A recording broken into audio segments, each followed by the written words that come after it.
Me to. Yeah. हाँ, मी to actually ये सबके साथ होता है। हम्म, मेरे साथ भी बहुत कुछ हुआ है, पर वो वजह तभी भी अभी के से मतलब ये 10-15 साल तो लोग दुनिया मेरे से भागती है, हाँ, तभी तो मुझे कोई परेशान कर नहीं सकता। हाँ, पर ये इम्पोर्टेंट है, ये मी टू वाला किस्से मेरे फ्रेंड्स लोगों को शेयर करने का बहुत जरूरी है। हाँ, हम लोग जब घर में छोटे थे ना, तभी से बहुत सारे मी टू के एक्सपीरियंस मैंने किए हैं। हमारे घर में बहुत आउटसाइडर्स आते रहते थे, मम्मी बहुत सोचती थी, लड़के लोग भी बहुत आते थे। तो मम्मी के भाई भी, हमारा मम्मी की मम्मी जो है वो बहुत जल्दी गुजर गई थी, तो मम्मी का छोटा भाई हमारे घर पे रहता था। हाँ, तीसरा भाई भी रहता था, चौथा भी रहता था। हाँ, पर थर्ड नंबर मामा मेरा बहुत डिसेंट और बहुत अच्छा था, हाँ, बहुत प्यारा था। अभी वो नहीं रहा। हाँ, तो जो चौथा भाई था मम्मी का, वो बहुत साल हमारे घर पे रहा। हाँ, पर मुझे इतनी नफरत थी उस बंदे से, इतनी नफरत थी। और मैं बहुत छोटी थी, 6th स्टैंडर्ड या 5th स्टैंडर्ड में। हाँ, मैं हार्डली 10-11 दस साल। 10 साल नहीं, 11 नहीं, दस 11 नहीं, 9 साल होगी, हाँ, 10 या 9 साल। हाँ, हाँ, तभी ऐसा, हम लोग जब घर में सोते थे तो छोटे घर रहते थे, किचन एक और छोटा सा ही रूम बाहर का, उसमें सब ऐसा एक ही सतरंजी डाल के सोते थे। तो हम लोग 6 है ना, 5 बहनें और एक भाई, और मामा हमारे घर में रहता था, आई अन्ना रहते थे। तो मामा बेड पे सोता था और हम लोग सब सतरंजी में। लेकिन सतरंजी में जगह कम पड़ती थी, तो फिर मम्मी मेरे को बोलती थी कि तू बेड पे सो जा, एडजस्ट नहीं हो रहा है। तो एक दो बार ऐसा हुआ कि मैं बेड पे सोई, तो नींद में से उठ के लगता है कि कुछ तो देर इज समथिंग रॉन्ग, हाँ, लेकिन समझ में नहीं आता है, और हाँ, उतनी अक्ल भी नहीं कि क्या है, कुछ तो गंदा ऐसा लग रहा था। तो फिर मैंने इनोसेंटली मम्मी को बोला नेक्स्ट डे। तो मम्मी को गुस्सा आया। हाँ, हमारी माँ जो है हमको प्रोटेक्ट करती है, मेरी मम्मी अच्छी है, अच्छी थी, मैं उनको कभी बुरा नहीं सोच सकती। बट पता नहीं उनको वो समझ नहीं होगी। तो मम्मी को बोला कि ऐसा ऐसा वो बिहेव करता है। तो मम्मी बोली कि ज्यादा बोल मत ये सब बात, चुप बैठ, ऐसा बोली। मैं चुप बैठी। फिर उसके बाद बहुत टाइम मैंने ताई को भी शेयर किया कि ताई ये ऐसा ऐसा करता है। हाँ, तो ताई बोली कि मुझे भी अच्छा नहीं लगता है, मुझे भी गुस्सा आता है उसका। फिर मम्मी को जब मालूम पड़ा, ताई ने भी सेम शिकायत की, तो उसको अंदर किचन में सुलाने का ये किया, और मैं और ताई बेड पे सोने लगे और बाकी इस पे। तो एक दो बार ऐसा हुआ कि मम्मी ने खुद वो बंदे को जब अंदर सुलाया, तो वो विंडो, अंदर एक हमारा जो घर है ना, उसमें बीच में विंडो था, तो वो विंडो से हाथ डालता था। तो ऐसा गंदा, तो तभी मम्मी ने खुद देखा था। तो मम्मी ने देखा तो भी मम्मी उसके ऊपर गुस्सा नहीं कर रही है। तो और मम्मी ने मुझे बताया कि मैंने देखा उसको, तो मैंने कल उसको गुस्सा किया, अभी वो ऐसा नहीं करेगा।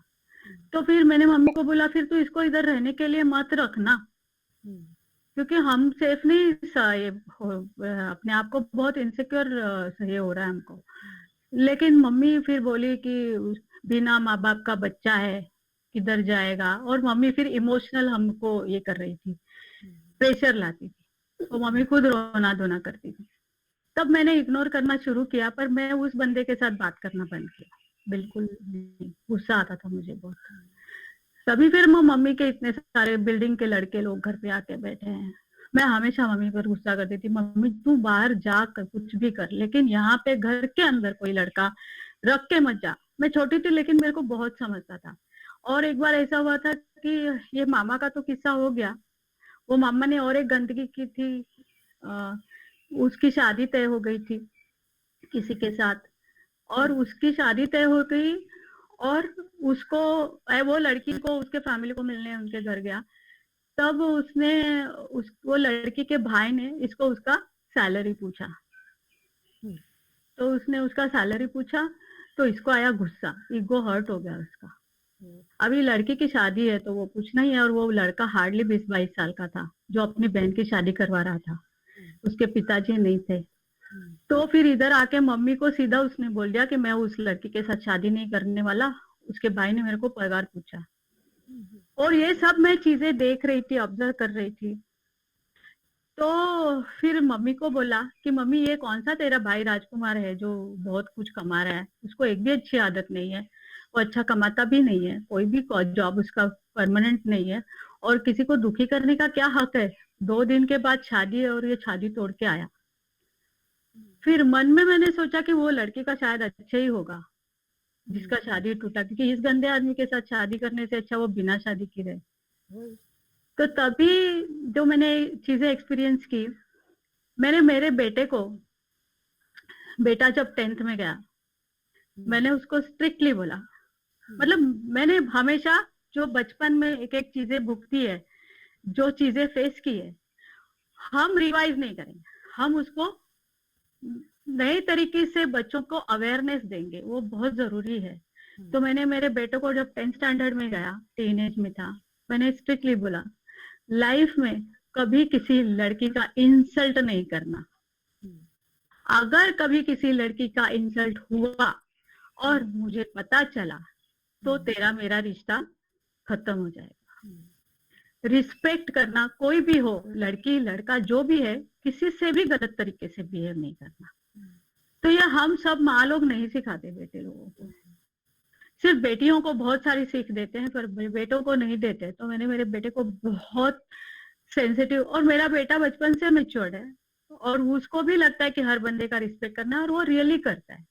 तो ये जो मेरी मम्मी ने हम लोगों को प्रोटेक्ट नहीं किया, इसलिए मैंने मेरे बच्चों को हमेशा बोला है कि कोई भी जंक हो, गंदी से गंदी हरकत अगर आपसे हुई भी हो, आप शेयर करो, छुपाओ मत, क्लियर करो, कोई बात नहीं। पर अगर छुपाओगे तो फिर और कहीं और से पता चलेगी तो मुझसे बुरा कोई नहीं रहेगा। और इवन इतना भी बोला है कि अगर तुमको मुझसे मेरे बारे में कुछ गलत मालूम पड़ा, मेरे बारे में तुमको कुछ क्लियर करना है, तो तुम मुझसे उस बारे में भी बातें कर सकते हो। तो इतना ट्रांसपेरेंसी अपने फैमिली में, अपने 4 दीवार के अंदर होना चाहिए। इसलिए मैं हमेशा बोलती हूँ, मैं बचपन में भी मेरे माँ के घर में दम घुट के जी हूँ, सफोकेट होके जी हूँ, और शादी के बाद भी ऐसा ही हुआ कि कंफर्टेबल कहीं नहीं थी। तो जब मैंने ये सब डिसीजन लेके, जब मैं खुद अणुशक्ती नगर में मोकळा श्वास म्हणतात ना, खुली हवा में जो सांस लेना है ना, वो मुझे अब जाके मिले लाइफ का। लोग बोलते कि मुझे कोई लौटा दे मुझे मेरे बचपन के दिन, मैं कभी नहीं बोलती हूँ, मुझे नहीं चाहिए वो बचपन के दिन, मेरे लिए गंदे थे। मैं नहीं चाहती हूँ वो यंग वाले शादी के दिन, क्योंकि मेरे लिए वो अच्छे नहीं थे, मेरे गंदे थे। जो है वो अभी अच्छा है, बेस्ट है। मतलब मैं उसमें भी मैं खुश रही हूँ, ऐसा नहीं कि मैं उसमें भी रोते बैठी हूँ, क्योंकि उसी टाइम मैंने ड्रामा में काम किए हैं, बहुत सारी चीजें की है मैंने। ऐसा नहीं कि रंगोली और वो सब मेरा चालू ही था, ऐसा नहीं कि मैं ऐसा दुखी आत्मा बन के मम्मी के टाइम भी बैठी हूँ या तभी भी बैठी हूँ। पर अभी जो हूँ ना, अभी मुझे टोटल फ्रीडम है, टोटल फ्रीडम है, पर फिर भी डिसिप्लिन मेरे लिए इम्पोर्टेंट है।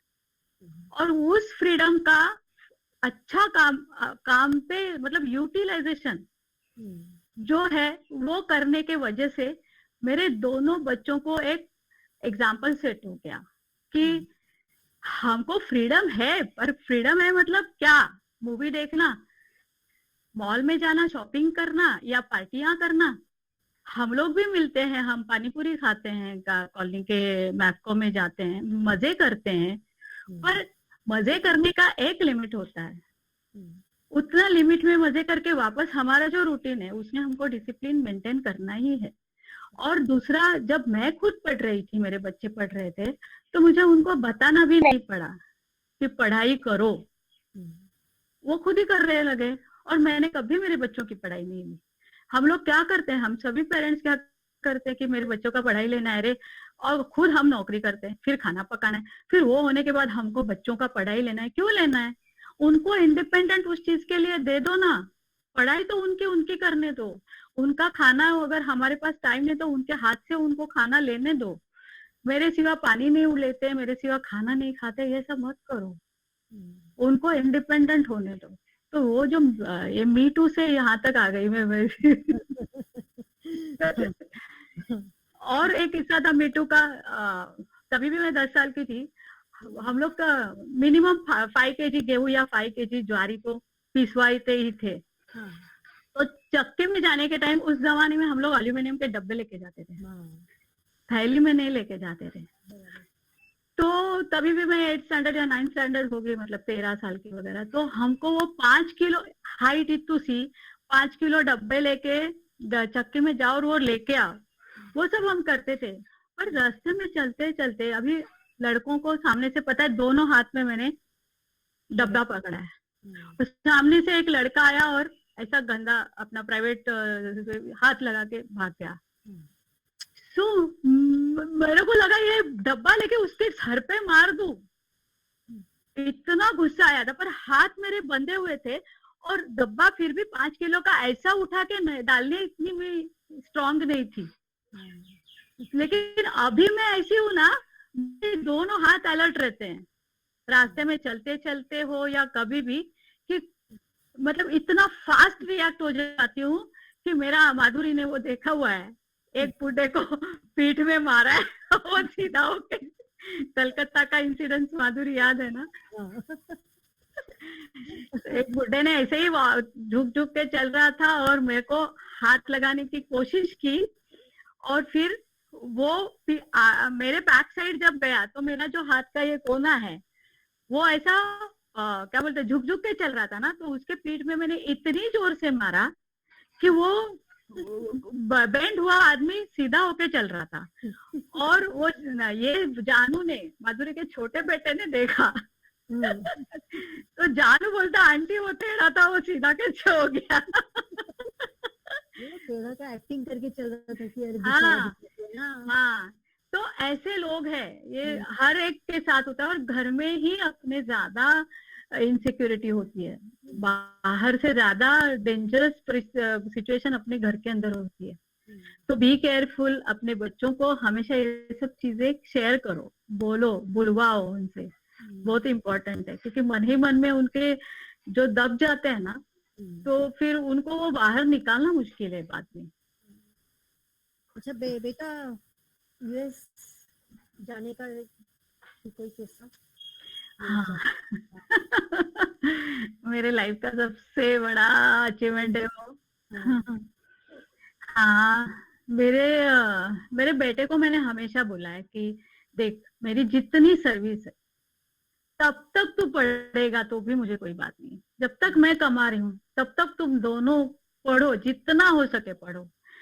पैसा कमाना मेरे लिए कभी भी इम्पोर्टेंट नहीं है लाइफ में। अच्छा इंसान बनो और पढ़ाई करो बहुत अच्छे से। तो लेकिन फिर भी मेरा बेटा हमेशा बोलता था कि ज्यादा एक्सपेक्टेशन मत रख, मैं इंजीनियरिंग करेगा और फिर मैं शादी करेगा, ऐसा बोलता था हमेशा। तो फिर मैंने कहा हाँ ठीक है, it is your life, you can decide, मैं तेरे को जबरदस्ती हर चीज के लिए तो नहीं कर सकती।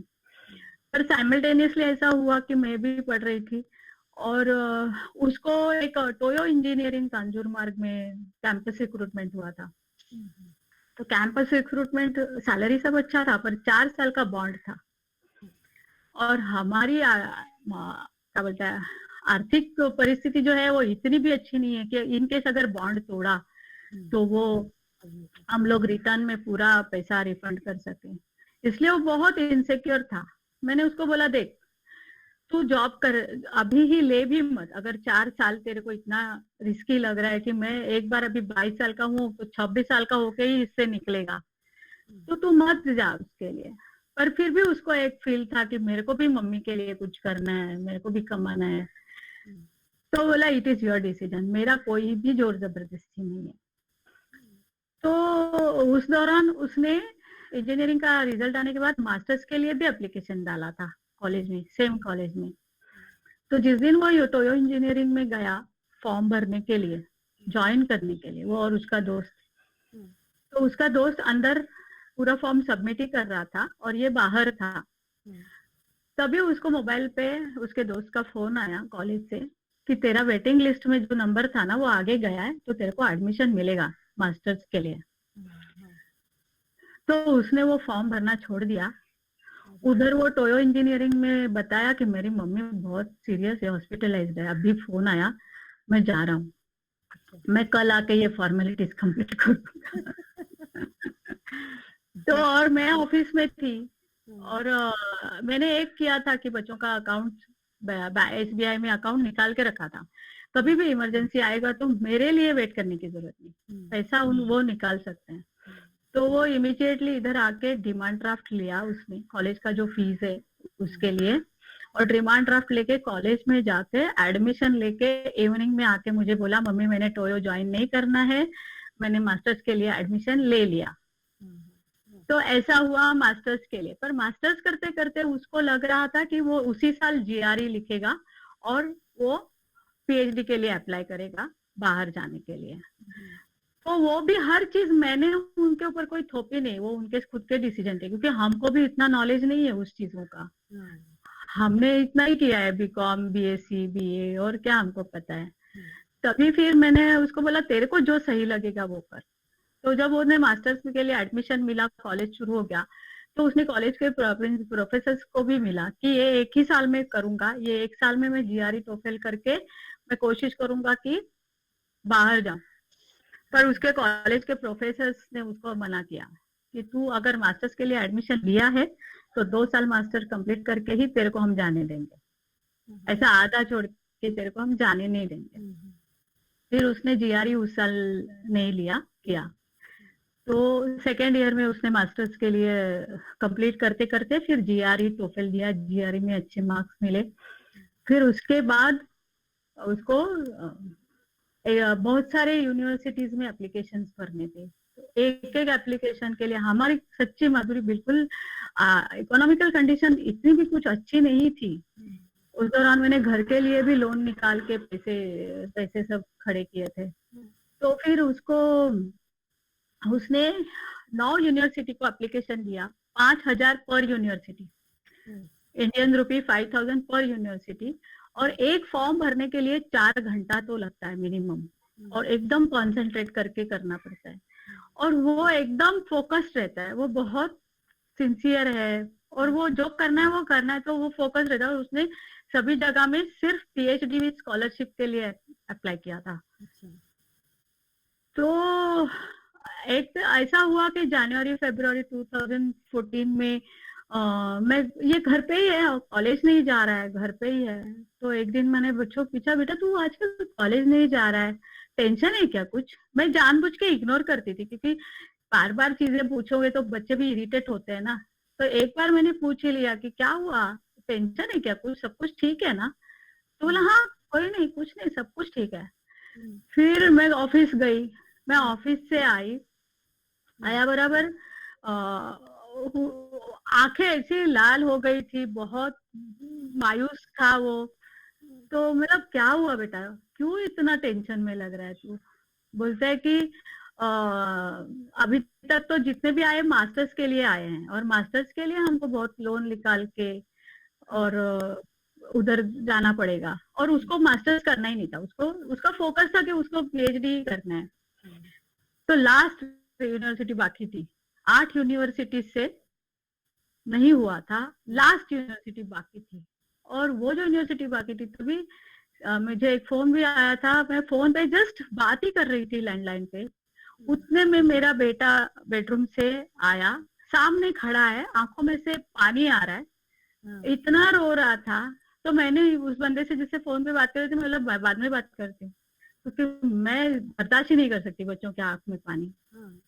और मैं गई और मैंने बोला क्या हुआ बेटा, तू क्यों रो रहा है? बोलते तो उसने मुझे लैपटॉप का स्क्रीन देखने को बोला, क्योंकि उसको बोलने को ही नहीं हो रहा था, वो निशब्द हो गया था। तो मेरे को बोला कि मम्मी ये पढ़ क्या है? तो you are selected for such and such course in Witberg university with scholarship, ऐसा सब लिखा था। फिर भी राज मेरा हमेशा क्या बोलेगा, जब ऋतु के CA का रिजल्ट लगा था तभी IPCC में वो पास हुई थी, तभी आई भी पास वाली करके वो रोई थी, तभी ये बोला कि अरे लोग पास होने के बाद क्यों रोते हैं, ये तभी का उसका स्टेटमेंट था। तो मुझे लगा राज ऐसा नहीं रोएगा ना, तो तभी वो ऐसा बोला था। तो इसलिए मैंने डाउटफुली उसको पूछा कि ये खुशी की बात है कि रोने की बात है, मेरे को पहला वो क्लियर कर तो वो रो रो के बोला खुशी की बात है। और फिर माधुरी हम लोग आधा घंटा दोनों एक दूसरे के गले में इतने रोए। खुशी से। और हाँ बहुत रोए कि मेरा बेटा जो 2-3 दिन से जिस तरीके से हालत उसका जो खराब था, और वो इतना खुश हो गया, हम सभी खुश हो गए। एक मन में दुख भी था कि अभी मेरा बेटा मुझसे छोड़ के इतना 7 समुद्र पार जाएगा, वो दुख था। पर मैंने हमेशा बचपन से ऐसा ही सोचा कि मैं मेरे बच्चों को ग्लोबल बनाऊंगी, मुझे उनके कोई भी पर काटने नहीं है, उनको इतू सा ऐसा लाइफ नहीं है, उनका लाइफ पूरा sky should be the limit, ये मेरा वो था। और सच्ची जो मैंने सपने देखे देखे देखे, भागती गई, रोती गई, दौड़ती गई, लेकिन वो सपने सही मायने में सच हो गए। फिर और उस जमाने में ऐसा भी था कि मराठी मीडियम में डालना चाहिए बच्चों को। मराठी मेरे लिए, मराठी मेरी मातृभाषा है, बहुत रिस्पेक्ट है। जब मैं मराठी बोलती हूँ कोशिश करती हूँ कि शुद्ध मराठी बोलूं। पर अगर तुमको तुम्हारे बच्चों को ग्लोबल बनाना है तो ये जो इंग्लिश माध्यम जो है वो बहुत जरूरी है, क्योंकि जो कॉन्फिडेंस है उस ऐसा नहीं कि मराठी मीडियम के लोगों को, बच्चों को मराठी इंग्लिश नहीं आएगा, आएगा, बट जो इजीली जो कम्युनिकेशन स्किल जो है वो इजी हो जाता है उनके लिए। तो ये इस वजह से ये जो उसका जो डेवलपमेंट है वो एक फायदा मुझे लगता है ऐसा हुआ, क्योंकि वो लोग सेंट्रल स्कूल में भी पढ़े अपने BARC के। और जब वो US में गया तो उस कॉलेज से उसको यूरोप में भेजा प्रेजेंटेशन के लिए, उधर उसको बेस्ट प्रेजेंटेशन का प्राइज मिला। उसको पिट्सबर्ग यूनिवर्सिटी से कैलिफोर्निया भेजा, उधर से उसको बेस्ट प्रेजेंटेशन हुआ। तो मुझे वही लगता है कि हम सिर्फ भारत, हम सब महाराष्ट्र और हमारा घर, ये छोटी छोटी चीजें नहीं है। अभी तो कितना बड़ा है मेरा बेटा, कभी कभी मुझे कॉम्प्लेक्स आता है वही उसको देख के कि सच्ची है मेरा बेटा है क्या। तो ये बहुत प्राउड फील होता है। ये पूरा लाइफ जो है ना 360 डिग्री चेंज हुआ है मेरा। जो मैं बचपन में थी गरीब बिचारी, और जो मैं अभी भी मैं गरीब बिचारी लग रही हूँ वैसे तो। लेकिन ऐसी एकदम टफ, बहुत टफ हो गई है सब करते करते, बट जो भी है बहुत खुश हूँ। उसके बाद अभी कुछ बहुत सारे ग्रुप्स इधर पे नए नए फॉर्म किए, महाराष्ट्र जागृति, मेजबानी एक खाने का एक लॉकडाउन में एक चालू किया। वो चालू किया है।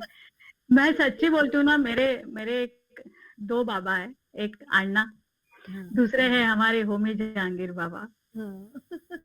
उनको इतने सारे प्रणाम मेरी तरफ। मैं सच्ची बोलती हूँ, उन्होंने जो हमारा लाइफ बनाया ना, वो जो अभी मैं हूँ वो पॉसिबल ही नहीं था।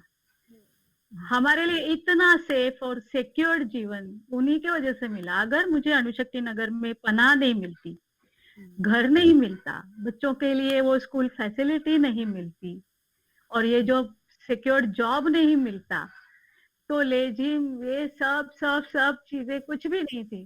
तो सबसे इम्पोर्टेंट है होमी जहांगीर बाबा, जिन्होंने भाभा एटॉमिक रिसर्च सेंटर की स्थापना की। फिर मैं सच्ची बोलती, मैं इसमें ना छोटी थी और धीरे धीरे धीरे धीरे बड़ी होती गई। हाँ, जैसे 20 साल की उम्र में हमने यहाँ एंट्री की है, अभी 50 क्रॉस किया, और फिर कॉन्फिडेंस इधर इतना पड़ता है, लेफ्ट में जाओ हमारे लोग, राइट में जाओ हमारे लोग, कहीं भी जाओ हमारे लोग।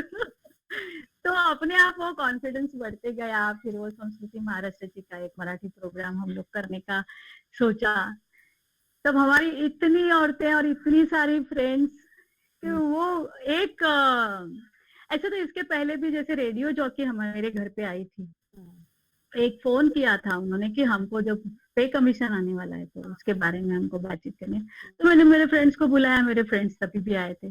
जब भी मैंने एक कॉल किया है तो मेरे फ्रेंड्स आए हैं, लाइक दैट लेजिम के लिए मैंने सबको बुलाया। तो हमारी इतनी सारी महिला फ्रेंड्स आ गई, और वो आ गई तो मुझे इतना लगा कि ये लोग कितने खुश है इसमें, और उसके साथ मैं भी खुश रह रही हूँ। तो अगर खुशियां ही बांटनी है तो हम लोग इसको कंटिन्यू क्यों ना करें। तो ऐसा वो एक अपने आप हो गया, मतलब ये कोई प्लान्ड थी चीज नहीं है।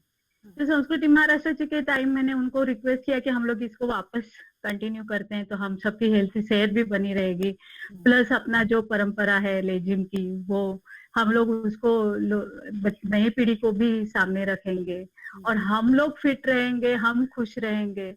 तो सभी महिलाएं इतनी खुश हो गई, तो अभी ये तो हमारा अभी लाइफ का एक पार्ट बन गया। तो उसी दौरान जब लॉकडाउन हो गया तो अभी ऐसा लगा यार हमारी सभी महिलाएं घर में बैठे बैठे पक रही है, तो चलो इनको। और सबसे इम्पोर्टेंट है कि अभी कोई पढ़ा लिखा है, कोई कम पढ़ा है, कोई हाउस वाइफ है, कोई जॉब कर रहा है, पर खाना तो सभी पकाते हैं। तो मैं चाहती हूँ कि सभी लोग एक्टिव करूँ मैं इनको, तो खाना सभी पकाते हैं और लॉकडाउन में सब घर पे ही बैठे हैं, तो चलो खाना पकाने का ही श्रृंखला तैयार करें। अच्छा, एक कविता का कुछ उसमें पार्ट लिया था। हाँ वो कविता, हाँ। तो क्या क्या करते तो मैं खुद भी भूल जाती हूँ। वो तो एक्चुअली मैं थोड़ी थोड़ी कभी कभी टाइम पास के लिए कविता लिखी हूँ, तेरा फेलिसिटेशन में भी लिखा था, तू ही गुरु है। तो ऐसा ही एक कलिका बापट करके एक है, उन्होंने श्रृंखला शुरू की थी, काव्य श्रृंखला काव्यमाला। तो फिर मेरी फ्रेंड ने मुझे नॉमिनेट किया, तो मेरा कभी कविता तैयार भी नहीं थी, पर फिर भी मैं कभी ना बोलती नहीं हूँ ना, ठीक है, कोशिश कर लेती हूँ। वैसे ही मैंने उसमें पार्ट लिया, ऑलमोस्ट मोर देन 2000 व्यूज है उस कविता को। और लोगों को अच्छा लगा है वो कविता। फिर कवि सम्मेलन भी थाना में हुआ था 2018 में जनवरी में, और कोइंसिडेंटली वो कवि सम्मेलन में मेरे कॉलेज के ही सर थे जिन्होंने मुझे इनवाइट किया था। और तब मैं वो मुझे इतने याद नहीं कर सकते क्योंकि इतने सारे स्टूडेंट्स उनके अंदर जाते हैं, तो वो मैंने उनको याद दिलाया कि मैं आपके स्टूडेंट, वो हमारे अकाउंट्स के सर थे, दुमटकर सर, तो उन्होंने उधर मुझे खास कवि सम्मेलन में इनवाइट किया था। तो उधर भी मैंने एक दो कविताएं बोली और उधर भी मुझे शाल श्रीफल सब सत्कार किया। फिर वैसे ये फिर लॉकडाऊन में ये मजा मेजबानीची खाण्याची, उसमें बहुत मजा किया। अभी थोड़ा रुक गए, अभी हम लोग वापस फरवरी महीना से लेजिम शुरू कर रहे हैं। हमारी सभी महिलाओं को इनविटेशन है लेजिम के लिए, और माधुरी शर्मा खारघर में भी लेजिम शुरू करने वाली है। अच्छा, इतना सब सिचुएशंस के बाद में अभी जो है माया ये है। I have one question, ma'am. Yes, बोलो ना। मैम आप तो गवर्नमेंट जॉब में थे शायद and all this things security थी, लेकिन जो females who are working in private sector, so may be आपने fine personal life and all this things ups and down, लेकिन सोसाइटी प्रेशर पुट इसमें बहुत ज़्यादा जाता है व्हेन इट इज आउटसाइड, मतलब प्राइवेट सेक्टर में सबसे ज़्यादा जो मैं भी फेस करती हूँ सिनेरियो जहाँ बहुत ज़्यादा female goes under mental trauma, situation में आप उसको कैसे एडवाइस करोगे टू हैंडल इट? हैंडल मतलब खुद को इतना सक्षम बनाओ, अपने में ही सब कुछ रहता है। हम फिजूल में कोई तो आएगा और मुझे हेल्प करेगा, हमेशा वेट करते हैं कि कोई तो आएगा और मुझे हेल्प करेगा, ऐसा नहीं है। हम खुद अपने लिए हेल्प करने के लिए खड़ा रहना चाहिए। क्योंकि मुझे भी अपने डिपार्टमेंट में, अगर तुमको ऐसा लग रहा होगा कि मैं गवर्नमेंट सेक्शन में काम कर रही हूँ तो मुझे कोई तकलीफ नहीं हुई, माधुरी शर्मा गवाह है, उन्होंने सब देखा है। मेरे इतने सारे लीव हुए हैं और फिर उसके वजह से मुझे डिपार्टमेंट ने ट्रांसफर्स किए हुए हैं। मेरे बॉस लोगों के साथ मेरे हमेशा बहुत सारे टाइम में आर्ग्यूमेंट्स हुए हैं और मुझे बहुत ट्रॉमा में से जाना पड़ा है। इतना ही नहीं, मेरी साइकेट्रिक ओपीडी में फाइल भी है। मैं इस हद तक तकलीफ में गई हूँ, पर फिर भी मैं वापस खड़ी हूँ। और अपने आप को हमको अंदर से ही इम्प्रूव करना है, कोई तो बाहर से आएगा और मेरा कॉन्फिडेंस बढ़ाएगा नहीं होता है। अगर हम अपने आप ठान लेंगे कि मैं कॉन्फिडेंट हूँ और मैं इस सिचुएशन को आराम से फेस कर सकती हूँ। और हेमांगी हमेशा देखना, जितना बड़ा प्रॉब्लम उतनी बड़ी अपॉर्चुनिटी छुपी रहती है उसके पीछे। हमेशा ध्यान में रखना है। हम लोग हमेशा प्रॉब्लम आया है तो प्रॉब्लम को देखते हैं और उसके पीछे छुपे हुए अपॉर्चुनिटी को नजरअंदाज करते हैं। मेरे साथ ऐसा हुआ है, मेरे साथ ऐसा हुआ है, ये नहीं है, अरे मेरे साथ ऐसा होने का क्या वजह है, क्यों हुआ है, वो सोच के जाओगे ना तो कॉन्फिडेंस अपने आप बढ़ जाता है। अभी ये मेरी सोच है कि मैं ऐसे गई हूँ हर चीज से, बहुत परेशान हुई थी, मैं रोती थी, टॉयलेट में बैठ के रोई हूँ। ऐसा नहीं कि मुझे रोना नहीं आया है। तुम्हाला टेलेक्स टाईप करता येत नाही का? कैसे? टेलेक्स टाईप करता येत नाही का? टेलेक्स, हाँ, माधुरी ने वो भी देखा है। टेलीग्राम का एक सिंपल एक एग्जांपल है। मेरे बॉस को मुझे जानबूझ के परेशान करना था, वो अभी रिटायर्ड भी हो गए कब के, कि आपको टेलीग्राम टाइप करने को नहीं आता है क्या?